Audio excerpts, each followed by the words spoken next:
Kuha kayong tip, ito tingnan nyo. Hindi siya, kahit pinagpapawisan ako, tingnan mo, pinagpapawisan ako, hindi siya nagbubukol-bukol double cuts, no?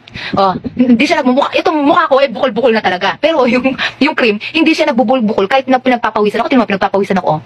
Pero hindi siya nagbubukol-bukol, tinted na siya. Kung baga sa tinted, pwedeng papatungan ng pulbo. Kunin mo nga yung foundation ko na. Yung foundation ko ganito na. Foundation ko, papakita ko sa mga double cuts natin yung foundation natin, ay napakaganda. Yung sun, nasira na. Ito po yung almond. Yan, yung akin, no? Hindi ko kasi masyado ginagamit yung almond, ganyan po siya. Yung almond, no? Yung almond, ganyan ang kulay ng almond, no? Tingnan mo yung almond. Ayan, yan, no? Tingnan nyo. Yung nilagyan ko na siya ng cream, no? Tingnan yung foundation. Pag nilagyan mo pa siya ng foundation double cut, ito yung foundation ko, no? Tingnan nyo, guray-guray. Hindi ko kasi masyadong magpa-foundation double cut, eh. Kapag umaalis lang ako may event, ganyan. Kasi nga, di ako pala sa mukha, basta meron akong toner, sunscreen, okay na yun. Okay na siya. Ayan yung akin. Ito may foam siya. Ang foam niya, nakalagay siya dito. Ganyan siya. Yung ating foundation, ganyan. Almond to, almond, no? Ayan. Maganda to. Maganda rin ito sa mga tisay. Sa mga tisay itong almond. Ayan. Maputi, yan. Ganyan ang almond. Tingnan nyo. Kalahati lang ilalagay ko,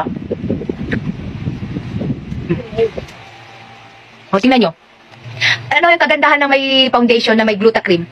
Yan. Yung may Glutacream, ito. Yung may Glutacream at saka foundation. Almond to, kulay nito almond. Tingnan nyo. Ito walang foundation. Ayan, pero may cream lang siya. Tingnan nyo, pinagpapawisan na ako double cuts, no? Pinagpapawisan ako. Meron siyang cream, pero wala siyang foundation. Pinagpapawisan ako. Tingnan mo yung may foundation. Pero may pawis na yan, Tingnan